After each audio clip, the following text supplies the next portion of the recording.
Well, hello everybody. Jonathan with Offroad Diaries. If you've been watching our videos, you know that Scarlet went down. I started tearing the engine down last Friday, or what was it, Thursday? Yeah, Thursday. Nate's actually been in here working on it to get the rest of it out. Here we are. We were close to the verdict. We're not 100% sure exactly what's going on yet. I have my guess and kind of excited to see if my guess is right. But we've got Nate in here finishing it up. I've been outside cutting grass at our RV park. And so hopefully in this video, we're gonna tear down the engine and we're gonna show you what's wrong with Scarlet. And fingers crossed, it's not something crazy expensive. But yeah, so that's where we're at right now. We're tearing Scarlet down. We're pretty excited to get her out and at least know what's going on. Because once we know what's going on, then we can fix it. Because I'm not gonna let it die. I have a problem with letting things I build just die and not touching them again. So Nate's getting at it right now.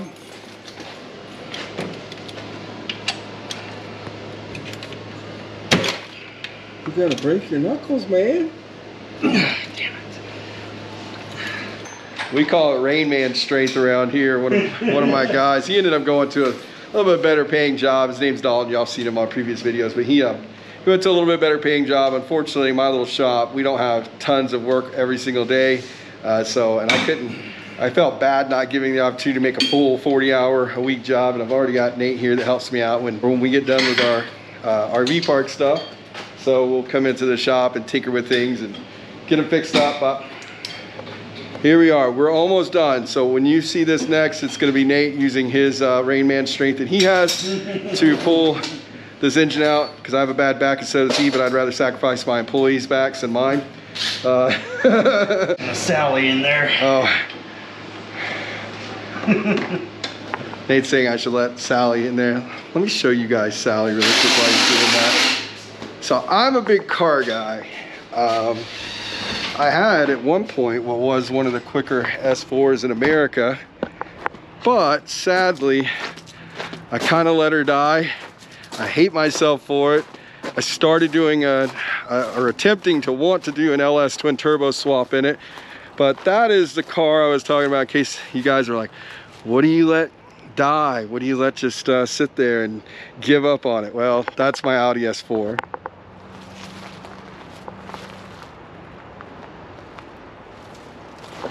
She was the love of my life. I drove her many, many, many miles. It was a very fast car for what it was, and now she's sleeping, just an extended sleep period. So that's Sally. I took some of the parts off of her. Got a bunch of her parts in there, and I will get that thing back up and running. But I have an SRT8 Jeep that I really love, and I love it so much that I haven't even cared about getting that thing back together, but we will get it back together one day. But you guys care about side-by-side stuff. You probably don't care about Audis.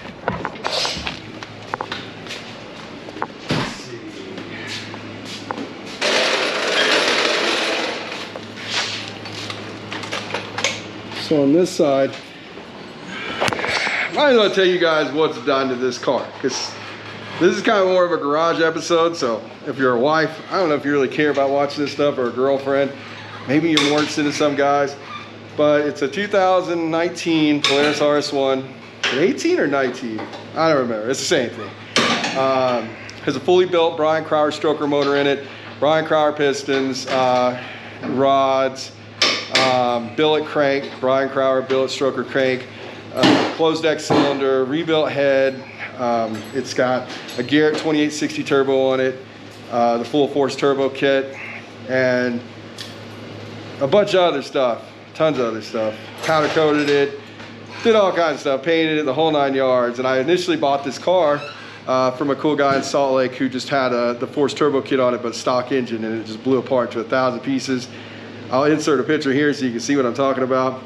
And now, we built the engine, had a problem where the oil squirters broke off and melted the rings into the pistons. I had to buy new pistons. That fixed it. Ran great again for 6 or 7 months. I think that's what it's done again though. We bent the oil squirters. If you know anything about the internal side of the engine, there's oil squirters that will actually force oil into the bottom of the pistons, and then that lubricates the rings really good at the top side of the stroke. So that's kind of where we're at right now. Is I think one of them broke off again and it melted the engine down. We had zero compression. Boy, that sure would suck if that compression tester wasn't on there right though. But yeah, it would. And we just tear the engine down for nothing. So if not, and you don't know a lot about engines, I'll teach you some of what we know, which isn't everything. We're still learning every day. But we'll at least kind of teach you the inside of a Polaris engine. And regardless of it being a stroker or not, it doesn't matter. It's still the same as any other regular engine as far as the functions of it.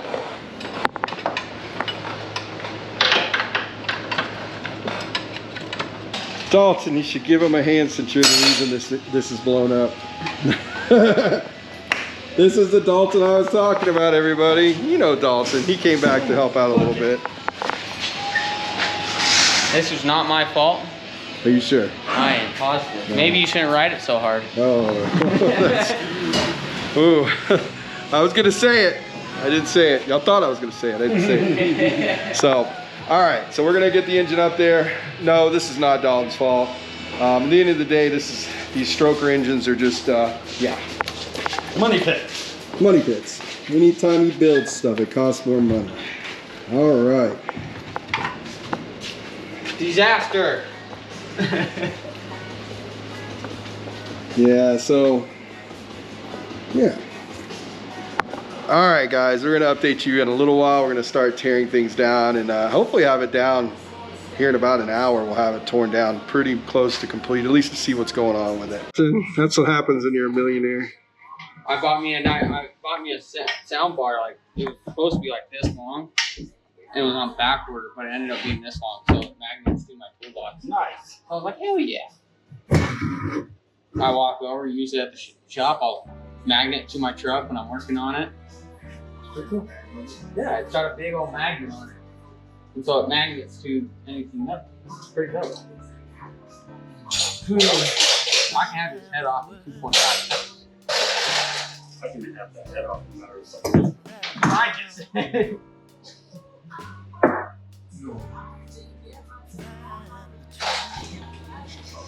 How's the Can-Am? Thought so. You're gonna get to. I broke a sway bar. I don't know how I did that. You're Jonathan? I got a new sway bar.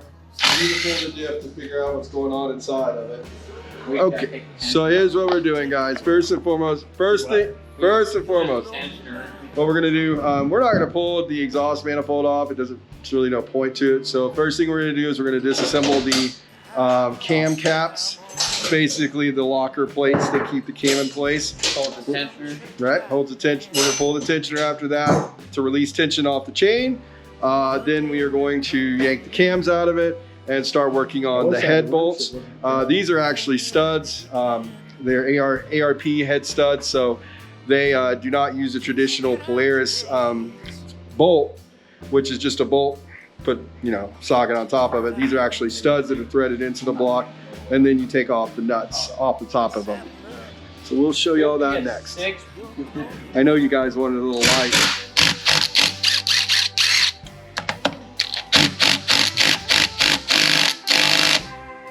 Dalton there. Let's not break that one in there.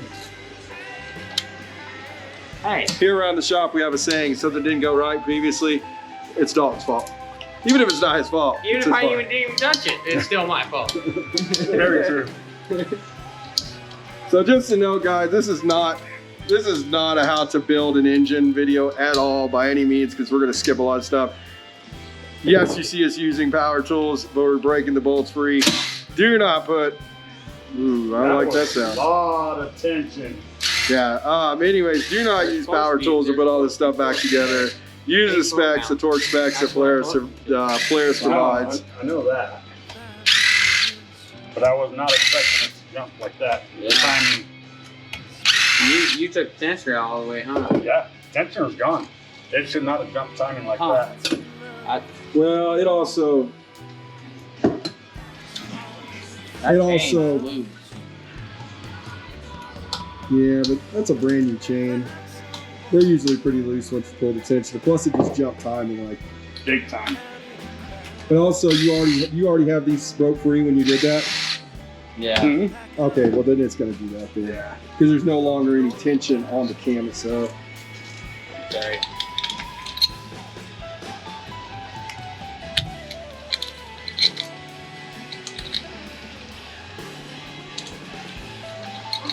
There you go.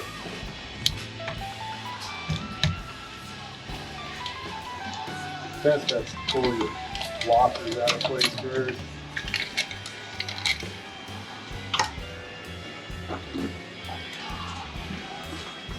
Try it anyway.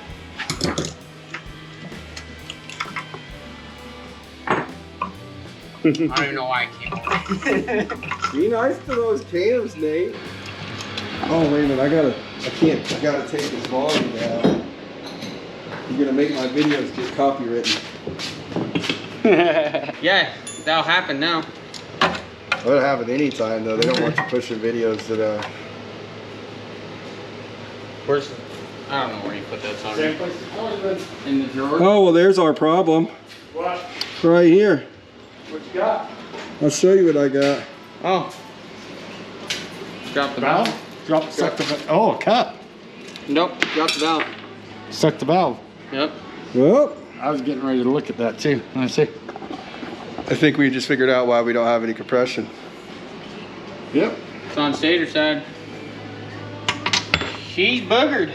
She's boogered pretty good. Alright, so now I need to see, which I kind of thought I needed to replace the piston anyways, but now at this point I'm just curious if where the other piece went and what other damage it could have caused, because how Polaris works is they use these, I'll pull another one off too, they use these buckets and they have, but you can see, can you see me?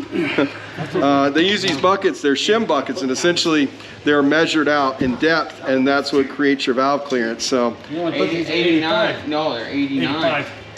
88. Maybe. Who knows? 85. I just looked. 95. That's definitely one of the problems right there, though. It's 120. Now I'm kind of scared to look on the inside of that head, because if it dropped into the cylinder and it bounced around on top of the piston, no big deal. But if it ate off the bottom of my head, it's gonna suck. Somebody was here when I told you. Ready? Yep.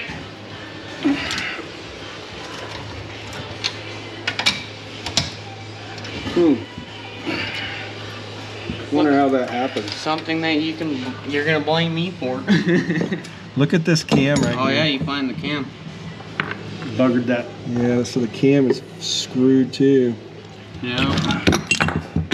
Maybe you shouldn't drive so hard. Yeah.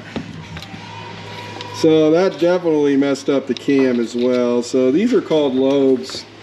I don't know actually, because that lobe looks the same too. You got your both of these. It's Both been of missing forever. so both of these lobes are definitely messed up. I wonder if the timing was off the entire time. Hey, we all three of us were sitting here when we did the timing. Yeah, the timing was right when we said it.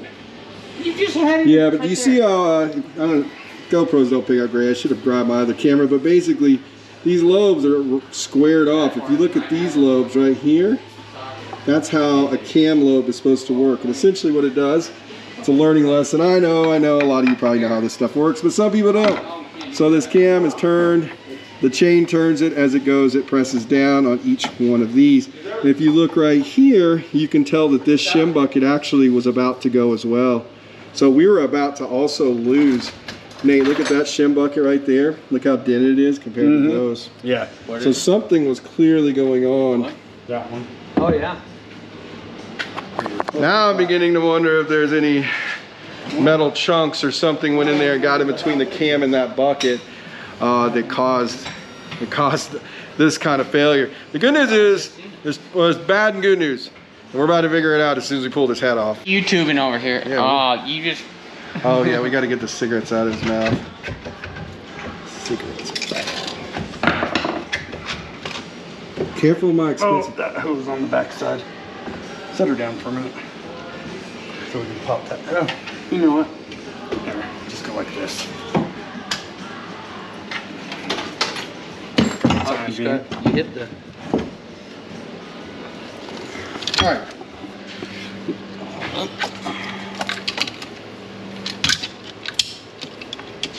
You get the chain pulled back up. Yep.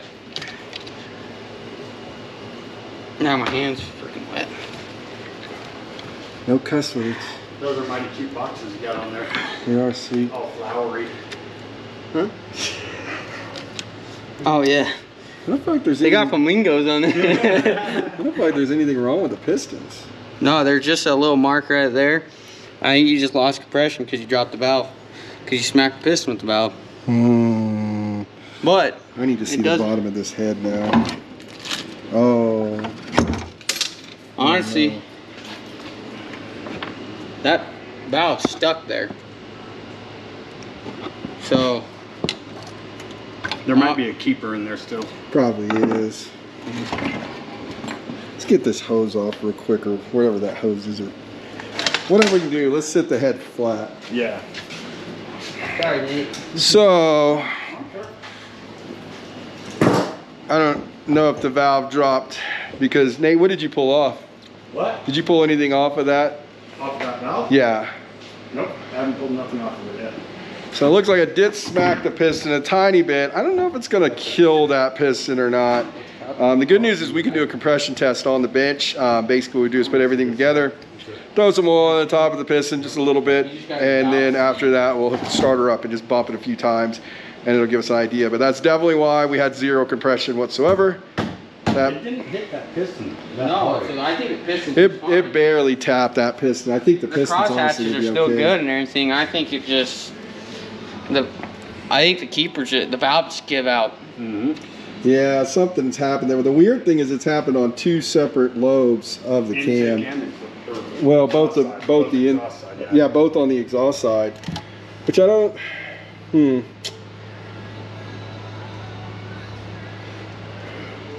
Well, I think what happened is so the bucket went out.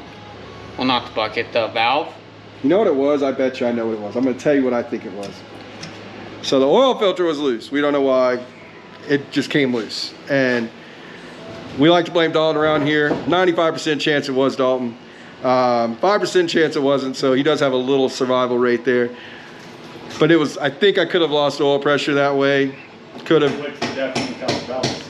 Yeah. You got no valves getting, you got valves getting no oil. It kept getting worse and worse. I was like, where's all this oil coming from? I mentioned it in another video actually. So anyways, I think maybe just that period of losing oil pressure for long enough that everything on the bottom end was still kind of getting lubricated, but it wasn't going past that filter. Yep. So. Bent? And we got a bent valve, ladies and gentlemen. It's like my personality, beautiful and all over the place. She did. Oh yeah. So when you sit a valve down, it's supposed to sit straight. As you can tell here, it's looking like the Leaning Tower of Pizza. It looks like a Leaning Tower pizza. Pizza? I like deep dish myself. Boys, we may have gotten out of this cheap. I say that now. Watch it cost like $2,000. So yeah. Just don't say it. Yeah. All right, so that's gonna be it for now. We're gonna do a little bit more. Either this is gonna be the end of this video. I wasn't trying to make a crazy long video, just more of to show you guys what was happening. Nate and Dalton, thanks for their help. As always, they always help and do more than I end up doing. I just stand here and look ugly. And so yeah, this is gonna be probably uploaded fairly quick off of our normal schedule. We're gonna try to start doing some garage videos, basically videos that are just us hanging out in the shop, kicking it, having fun, talking crazy. I know some people don't like that. They want more of the action stuff. But you don't have to watch it. It's okay. It's going to be like a Garage Monday. When's a good day to drop a garage video? Fridays? Fridays. Yeah. Friday's always party day. Get off, drink your smooth cocktail, adult beverage. Apple juice. Apple juice. I don't know. They're probably getting annoyed by me saying apple juice so much. I'll be coming back after work, so you guys can just blame everything on me. Yeah, see? That's why we missed Dalton. We don't have anybody to blame anything on. So now, the ironic part is nothing has really gone wrong since Dalton has left. Anyways, thank you guys for watching. Definitely not me, okay? Thank you guys for watching, and let me know if y'all like this kind of content. If you don't, that's okay. I just posted it because I figure maybe you guys want to know what happened to Scarlet. Look at her. She did. But will she be live again? At some point. Yeah. Huh? Yeah. Yeah. Is she gonna run again? Yeah. Oh yeah. She died. Brought her back. She's been. This will be her third time resurrection. So Yeah, it's like a bad toxic relationship, man. You just keep running back because you love it so much, but it just gives you a headache all the time. Cool. Okay, I love you guys a ton. I know Krista shares her love, and I hope you got a little enlightenment of what's going on so far, and we will update you. See you, bye.